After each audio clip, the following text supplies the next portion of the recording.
جب ہم بیماری یا تکلیف کا شکار ہوتے ہیں تو ہمارا پہلا رجحان ڈاکٹر سے رجوع کرنا ہوتا ہے، لیکن اگر ایک ڈاکٹر خود بیمار ہو جائے اور اس کے علاج کے لیے کوئی دوسرا ڈاکٹر موجود نہ ہو تو پھر کیا ہو؟ ایسی صورتحال میں علاج تو سمجھ میں آتا ہے، لیکن اگر ایک ڈاکٹر اپنا آپریشن خود کر لے تو یہ بات دیوانے کی سی لگتی ہے۔ مگر تاریخ گواہ ہے کہ ایک سرجن نے ایسی ناممکن سی صورتحال میں اپنی جان بچانے کے لیے یہ ناقابل یقین کارنامہ سر انجام دیا۔ یہ ہے doctor Leonid Ivanovich روگوزوف، Leonid Ivanovich کی کہانی، جنہوں نے 1961 میں انٹارکٹیکا کے انتہائی سخت موسمی حالات میں اپنا اپینڈکس سرجری خود کی اور تاریخ میں ایک لازوال مثال قائم کی۔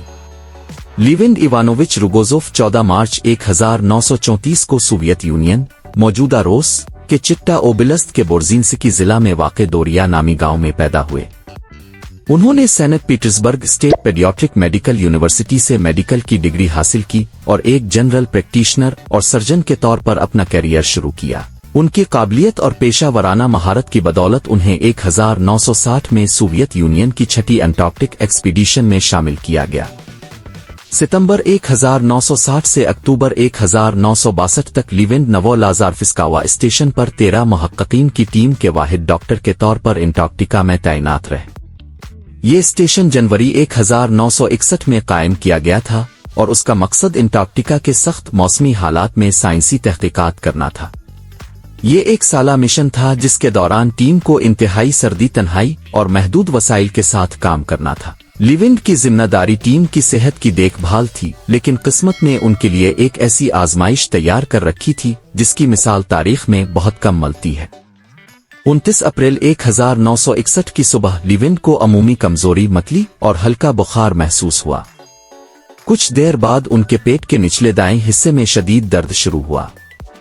ایک تجربہ کار سرجن ہونے کے ناطے لیونڈ نے فوراً اپنی علامات کا جائزہ لیا اور تشخیص کی کہ وہ اپینڈسائٹس کا شکار ہے۔ یہ ایک ایسی حالت ہے جس کا واحد علاج اپینڈکس کو جراحی کے ذریعے نکالنا ہوتا ہے، لیکن قریب ترین سوویت اسٹیشن مرنی نوو لازارفسکاوا سے 1000 میل سے زیادہ دور تھا۔ دیگر ممالک کے انٹارکٹک اسٹیشنز کے پاس کوئی ہوائی جہاز نہیں تھا اور شدید برفانی طوفان کی وجہ سے ویسے بھی ہوائی امداد ممکن نہ تھی۔ 30 اپریل تک لیونڈ کی حالت مزید خراب ہو گئی۔ ان میں لوکلائزڈ پیریٹونائٹس کی علامات ظاہر ہونے لگیں، جو کہ اپینڈکس پھٹنے سے ہونے والی جان لیوا پیچیدگی کی طرف اشارہ کرتی تھیں۔ لیونڈ کے پاس کوئی دوسرا آپشن نہیں تھا سوائے اس کے کہ وہ اپنا آپریشن خود کریں۔ لیونڈ نے ہمت نہ ہاری اور ایک ایسا فیصلہ کیا جس نے تاریخ کے اوراق پر ان کا نام ہمیشہ کے لیے کندہ کر دیا۔ انہوں نے فیصلہ کیا کہ وہ اپنا اپینڈکس آپریشن خود کریں گے۔ یہ فیصلہ نہ صرف ان کی بہادری بلکہ غیر معمولی ذہنی قوت اور پیشہ ورانہ مہارت کا مظہر تھا، لیکن اس فیصلے پر عمل درآمد آسان نہ تھا۔ آپریشن کے لیے تیاری، سازو سامان اور معاونت کے انتظامات کی ضرورت تھی، اور سب سے بڑھ کر اپنی جان کو خطرے میں ڈال کر یہ پیچیدہ جراحی کرنا ایک ناقابل یقین چیلنج تھا۔ لیونڈ نے اپنی ٹیم کے 2 ارکان کو اپنے اسسٹنٹ کے طور پر منتخب کیا، ایک موسم شناس اور ایک میکینک۔ ان دونوں کو سرجری کے دوران آلات پکڑانے، روشنی کا انتظام کرنے اور دیگر ضروری کاموں میں مدد کرنا تھی۔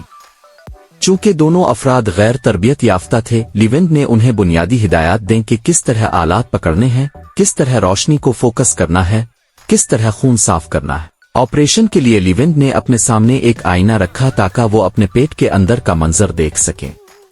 عام طور پر سرجری مکمل بے ہوشی، جنرل اینستھیزیا کے تحت کی جاتی ہے، لیکن چونکہ لیونڈ کو خود آپریشن کرنا تھا، مکمل بے ہوشی ممکن نہ تھی۔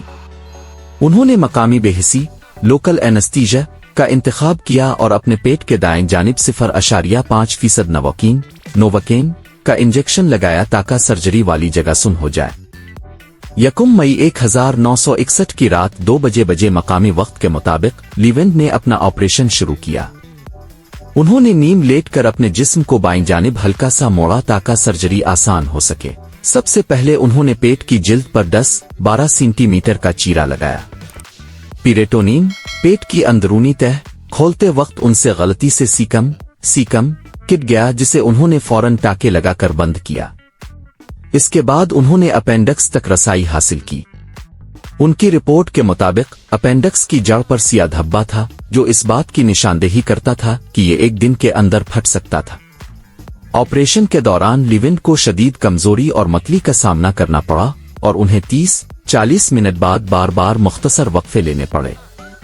آئینے میں اپنا عکس دیکھتے ہوئے آپریشن کرنا ایک بڑا چیلنج تھا کیونکہ آئینے کی وجہ سے دائیں اور بائیں کا فرق الجھ جاتا تھا جس سے سرجری اور بھی پیچیدہ ہو گئی۔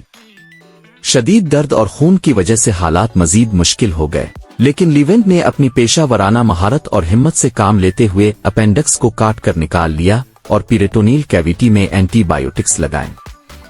تقریباً 4 بجے صبح تک آپریشن مکمل ہو گیا۔ اپینڈکس نکالنے کے بعد لیونڈ نے اپنے اسسٹنٹس کی مدد سے پیٹ کی تہوں کو ٹاکے لگا کر بند کیا۔ یہ مرحلہ بھی کم مشکل نہ تھا کیونکہ شدید تھکاوٹ اور درد کی وجہ سے ان کی حالت نازک تھی، لیکن ان کی غیر معمولی ہمت اور مہارت کی بدولت وہ اس مرحلے کو بھی کامیابی سے مکمل کرنے میں کامیاب ہو گئے۔ آپریشن کے بعد پیریٹونائٹس کی علامات میں بتدریج بہتری آئی۔ 5 دن بعد ان کا بخار نارمل ہو گیا اور 7 دن بعد ٹاکے ہٹائے گئے۔ تقریباً 2 ہفتوں میں لیونڈ اپنے معمول کے فرائض دوبارہ شروع کرنے کے قابل ہو گئے۔ 1961 میں انہیں ان کی بہادری اور غیر معمولی کارنامے کے اعتراف میں Order of the Red Banner of Labour سے نوازا گیا۔ اس واقعے نے سوویت حکومت کو اپنی انٹارکٹک تحقیقاتی تنصیبات کے لیے حفاظتی پالیسیوں میں اصلاحات لانے پر مجبور کیا۔ اس کے بعد انٹارکٹیکا میں تعینات ہونے والے تمام افراد کے لیے جامع صحت کے معائنوں کو لازمی قرار دیا گیا تاکہ ایسی ہنگامی صورتحال سے بچا جا سکے۔ لیونڈ واپس سوویت یونین لوٹے اور اپنی باقی زندگی ایک سرجن اور پروفیسر کے طور پر گزاری۔ انہوں نے 1966 میں resection of the oesophagus for treating oesophageal cancer پر ایک اہم مقالہ بھی شائع کیا۔ وہ 21 ستمبر 2000 کو سینٹ پیٹرزبرگ میں 66 سال کی عمر میں انتقال کر گئے، لیکن ان کا یہ کارنامہ نہ صرف طبی تاریخ کا ایک ناقابل فراموش واقعہ ہے بلکہ یہ انسانی ہمت عزم اور خود انحصاری کی ایک عظیم مثال بھی ہے۔ انہوں نے ثابت کیا کہ انتہائی مشکل حالات میں بھی اگر انسان اپنی صلاحیتوں پر بھروسہ کرے تو وہ ناممکن کو ممکن بنا سکتا ہے۔ ڈاکٹر لیونڈ روگوزوف کی یہ داستان ہمیشہ تاریخ کے صفحات پر ایک سنہری باب کے طور پر محفوظ رہے گی۔